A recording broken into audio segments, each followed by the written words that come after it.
جيم كويك تعرض وهو صغير لحادث أدى لتلف رهيب بالدماغ، وده اللي خلى عنده صعوبات كبيرة جدا في التعلم، فكان لازم يذاكر ويدرس أكتر من أي طفل تاني في مدرسته، وده غير التنمر والمضايقات اللي تعرض ليها بسبب إصابته، لدرجة إنه أطلق عليه الطفل ذو الدماغ المحطم.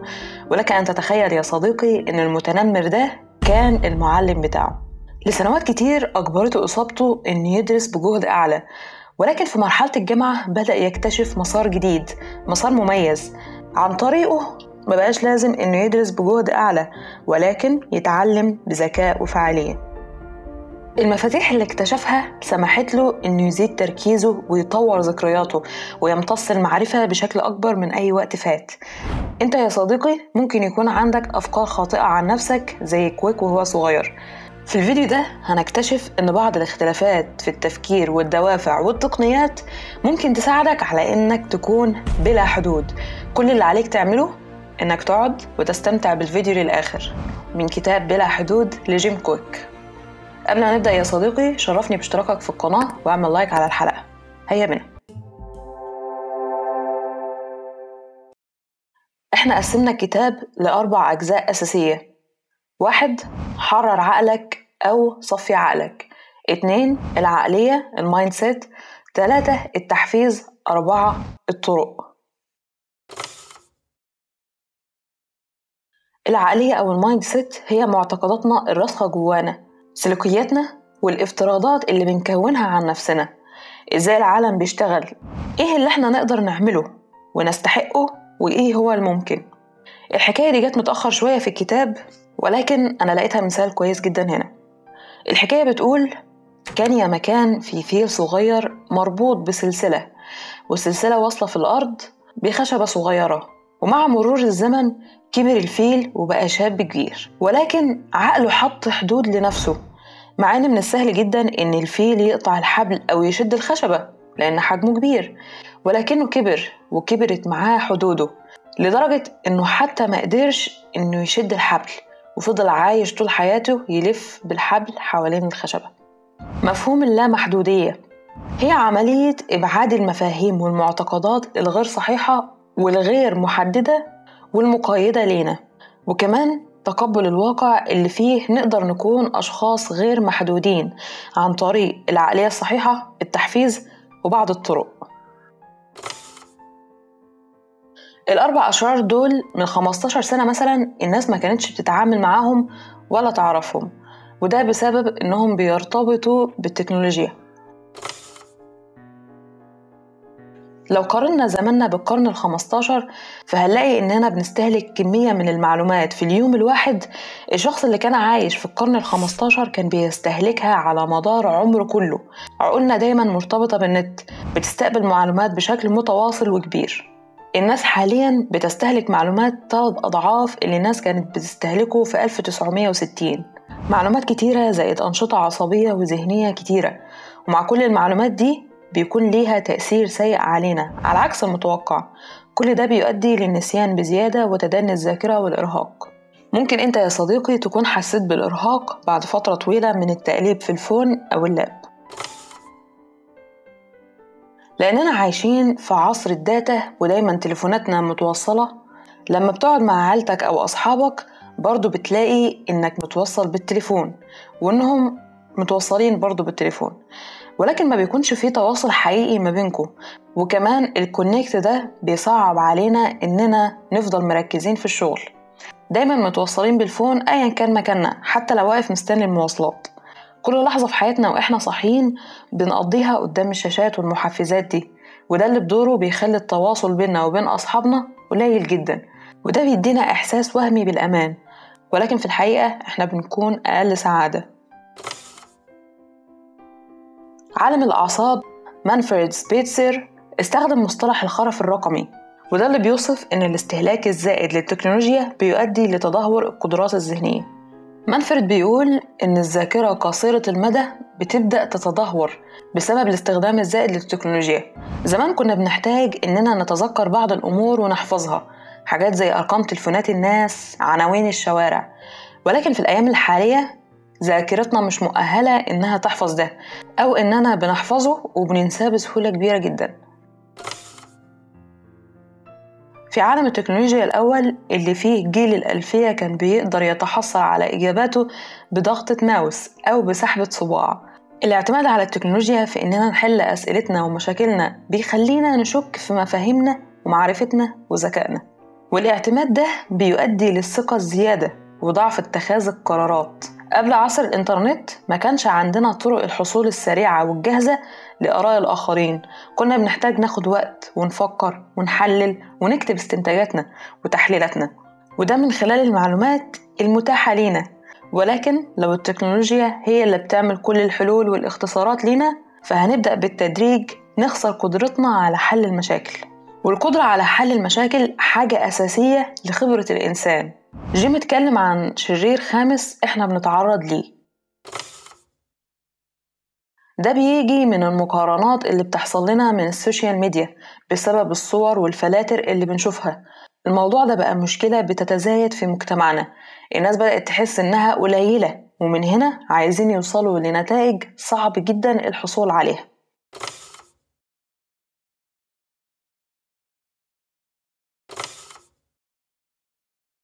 حدد نص ساعة في جدولك الأسبوعي تبعد فيها تماماً عن أي تكنولوجيا هتستخدمها في تصفية ذهنك وللاسترخاء والإبداعية.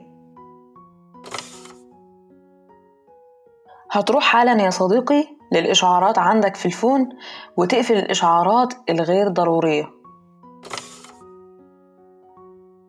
خد دقيقة كده درب فيها ذاكرتك، احفظ رقم حد انت بتتواصل معاه بشكل منتظم. فكر في قرار انت محتاج تاخده، جدول وقت معين علشان تشتغل على القرار ده، وده من غير استخدام لأي تكنولوجيا. المرونة العصبية بتكون معتمدة على قدرة خلايانا العصبية في إنها تنمو وتعمل وصلات زيادة مع الخلايا التانية في باقي أجزاء الدماغ. جيم اتكلم في الكتاب عن سواقين التاكسيات، ولقى إن في خلايا أكتر في منطقة الهيبوكامبس لأنهم بيحتاجوا يحفظوا الشوارع والطرق ويسوقوا في طرقهم من خلال المتاهات، وده بالمقارنة مع ناس في نفس السن والحالة الذهنية. لقوا كمان إن كل ما المدة اللي اشتغل فيها السواق ده في السواقة كانت أطول، كل ما منطقة الهيبوكامبس كانت أكبر. فباختصار المخ مرن، عنده القدرة إنه يتوسع ويتغير مع الوقت، وممكن كمان يغير هيكله علشان يكون على قدر الحمولة الذهنية بتاعته. العقل التاني هو العقل الموجود في معدتنا أو في الجهاز العصبي الداخلي. في بعض المعلومات العلماء لسه ما يعرفوهاش عن العقل ده، ولكن بدأوا يفهموا إزاي بيأثر على مودنا وتصرفاتنا. من غير ما نخوض في تفاصيل كتير، العلماء عندهم اعتقاد إن العقل التاني عنده القدرة إنه يتواصل مع مخنا الأساسي، وكمان الأعصاب اللي موجودة داخل أمعائنا ومعدتنا ليها تأثير كبير في الطريقة اللي مخنا بيشتغل بيها.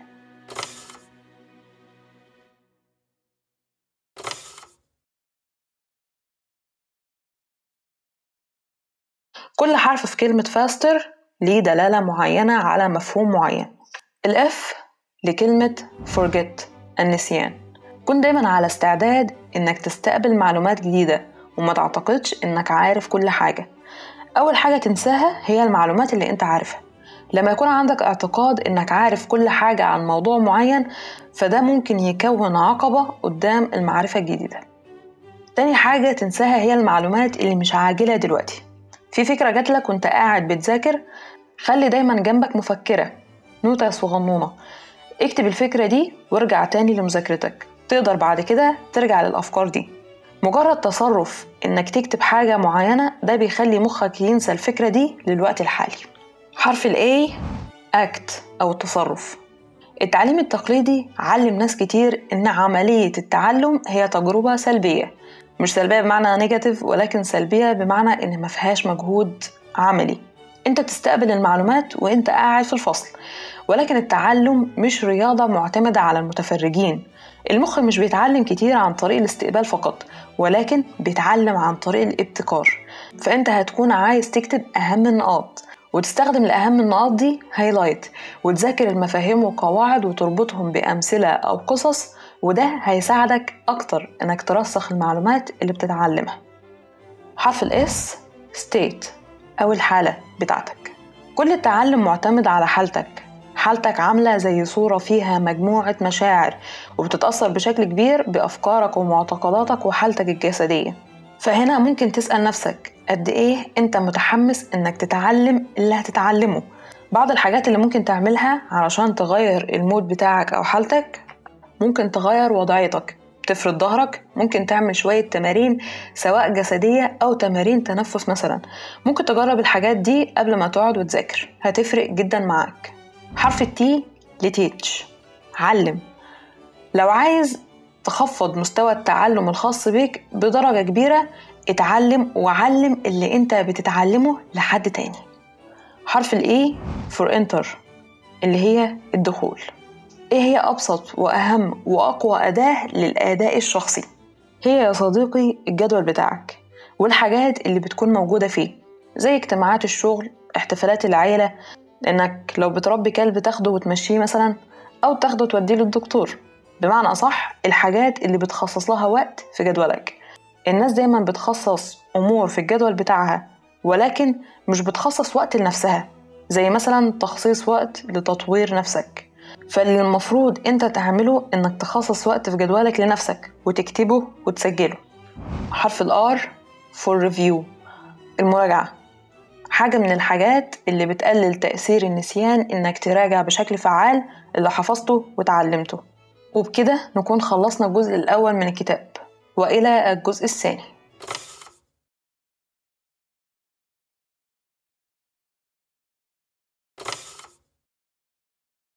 لما بنفكر في الأشخاص العباقرة، مين أول الناس اللي بتيجي في عقلك؟ غالبا بتكون ناس زي أينشتاين، تسلا، نيوتن. ولكن في الكتاب جيم بيتكلم عن أنواع العبقرية، وقال إنهم 4 أنواع. 1، الدينامو أو شخص شديد الفاعلية. الناس اللي عندها النوع ده من العبقرية عندهم قدر عالي من الإبداع والأفكار. مثال للنوع ده هو ويليام شكسبير. 2، البليز جينيوس أو العبقري اللامع، وده الشخص اللي بيكون عنده قدرة عالية على التواصل مع الأشخاص، وكمان شخص اجتماعي جدا. مثال على ده أوبرا. 3، تيمبو جينيوس أو عبقري سريع الإيقاع. ده شخص عنده القدرة إنه يشوف الصورة الكبيرة، وكمان يقدر إنه هو ما يخرجش بره الخط اللي رسمه لرؤيته لنفسه، وما بيفقدش الشغف في رؤيته. مثال على الشخص ده نيلسون مانديلا. 4، الستيل جينيوس، العبقري الفولاذي. ناس رهيبة في التفاصيل، عندها تركيز عالي جدا جدا على الديتيلز الصغيرة جدا. مثال سيرجي برين من شركة جوجل. المفهوم الأساسي هنا إن العبقرية بتتسع لأبعد من الدراسة الأكاديمية، فما تحطش حدود لنفسك جوه كلامك السلبي مع نفسك، زي أنا مش ذكي كفاية، أنا أخدت درجات سيئة في الكلية فما ينفعش أكون من ضمن الأشخاص العبقرية. أنت ممكن تكون ميكس من أنواع العبقريات. اقعد وفكر مع نفسك يا صديقي وشوف أنت أنهي نوع، واطلق العنان لنفسك. قبل ما أقول لكم على الخطوات اللي جيم حطها، أنا شايفة إن التفكير الإيجابي ليه دور وعامل كبير في تخطي الاعتقادات دي. الموضوع مش تفكير فقط، ولكن تم إثباته علمياً إن التفكير الإيجابي بيقلل من التوتر، وده بدوره بيقلل مستويات الكورتيزول في الجسم، وده بيساعد في الصحة وبيقلل من الاكتئاب وبيزود من مناعة الجسم، وكمان بيحسن الحالة الجسدية والذهنية للشخص، وبيعمل على تقوية عضلة القلب، وده بدوره بيقلل مخاطر الأمراض القلبية، وكمان بيساعدك إنك تتأقلم وتعدي المحن الصعبة وضغوط الحياة. لو رجعت لمثال الفيل هتلاقي إن الاعتقاد اللي حدده في الحياة هو إنه هيفضل في مكانه للأبد مربوط بالخشبة اللي في الأرض. فالخطوة الأولى إننا ندي اسم للاعتقاد المحدد لينا. في حالة الفيل هو الثبات في مكانه للأبد. بالنسبة لينا ممكن يكون أنا شخص مش فكاهي، الناس مش بتحب تكون حواليا، أو أنا مش ذكي، وهكذا. ممكن يكون حصل لك موقف اجتماعي وانت صغير، ومن ساعة الموقف ده وبدأ تأثيره عليك يكون سيء، فحاول انك توصل للمصدر اللي سبب الاعتقاد ده، ولما تعمل كده ده هيسمح لك انك تدرك ان دي مش حقائق عن نفسك، ولكنها كانت آراء فقط، وفي فرصة كبيرة ان الآراء دي تكون مش صحيحة. لو لقيت نفسك بتقول حاجات زي أنا دايما مش بنجح في الحاجة دي، أو أنا شخص الناس مش بتحب تكون حواليه، فحاول إنك تغير المعتقد ده لحاجة زي مش عشان أنا ما كنتش ناجح أو كويس في الحاجة دي في الماضي فمش معنى كده إن أنا مش هكون ناجح فيها في المستقبل. الخطوة التانية، أوصل للحقائق. الخشبة صغيرة وأنا فيل كبير، إيه اللي موقفني إني أشد الخشبة دي من الأرض؟ هل أنت فعلا شخص مش فكاهي؟ أو شخص الناس مش بتحب تكون حواليه بسبب حاجة معينة؟ إيه هي أدلتك اللي بتدعم المعتقد ده؟ هل أنت كنت في مكان وحصل فيه إنك ما كنتش ممتع أو الناس ما حبتش تكون حواليك؟ خد بالك يا صديقي، ممكن تكون دي مواقف صغيرة حصلت وخلقت المعتقد ده، أو أنت قعدت تقول لنفسك لفترة طويلة الحاجة دي لحد ما صدقتها. الخطوة الثالثة، اخلق معتقد جديد. أولا من المهم إنك تحارب الكلام السيء مع نفسك، وهو الناقد الداخلي ليك. ممكن تدي للناقد الداخلي اسم شخصية كرتونية مثلا زي بيلبو، كل ما يطلع يديك رأي قوله لأ مش النهاردة يا بيلبو. ممكن إنك تجرب إنك تغير المحادثة الداخلية لحاجة زي أنا شخص كويس والناس بتحب تكون حواليا. ممكن في بعض المواقف ما كنش كده، ولكن 100% أنا واثق من إني كده.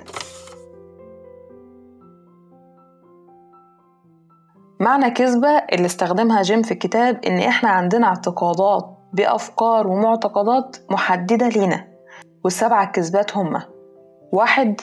الذكاء حاجة ثابتة. التصحيح ليها إنك تقدر تطور وتنمي ذكائك لو أنت معتقد إنك تقدر تطوره وتنميه، ومن هنا تبدأ تحط مجهود في تطويره. 2. إحنا بنستخدم فقط 10% من مخنا. المعتقد الجديد يكون أنا بتعلم إني أستخدم مخي كله بأفضل طريقة، لأن فعليا ده اللي بيحصل. إحنا بنستخدم عقلنا كله، ولكن كل جزء من مخنا مخصص بحاجة معينة. 3. الأخطاء بتساوي الفشل. ولكن المعتقد الجديد هو إن الأخطاء هي العلامة إنك بتجرب حاجة جديدة، وما هي إلا فرص للتعلم. الحقيقة مش إنك تقارن نفسك بأي حد، ولكن قارن نفسك باللي كنت عليه امبارح. 4. المعرفة هي القوة، أو القوة في المعرفة. ولكن المعرفة لوحدها مش كفاية، لازم يكون معاها تطبيق، فالمعرفة مضاف إليها التطبيق هي القوة. 5. تعلم أمور جديدة حاجة صعبة جدا. الاعتقاد الجديد إنك لما تتعلم إزاي تتعلم، تحدي إنك بتتعلم حاجة جديدة بيبقى ممتع، وبتكون حاجة أنت بتستمتع بيها، وكمان بتكون أسهل. 6. نقد الناس التانية ليه مهم. الاعتقاد الجديد هو مش من مهمة الناس اللي حواليك إنها تحبك أو تحترمك أو تقدرك، دي مهمتك أنت بس. 7. العبقرية بالولادة.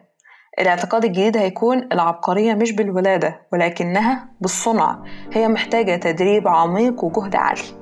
وبكده نكون خلصنا الجزئين الأوليين من الكتاب، ونستكمل في الفيديو القادم بإذن الله.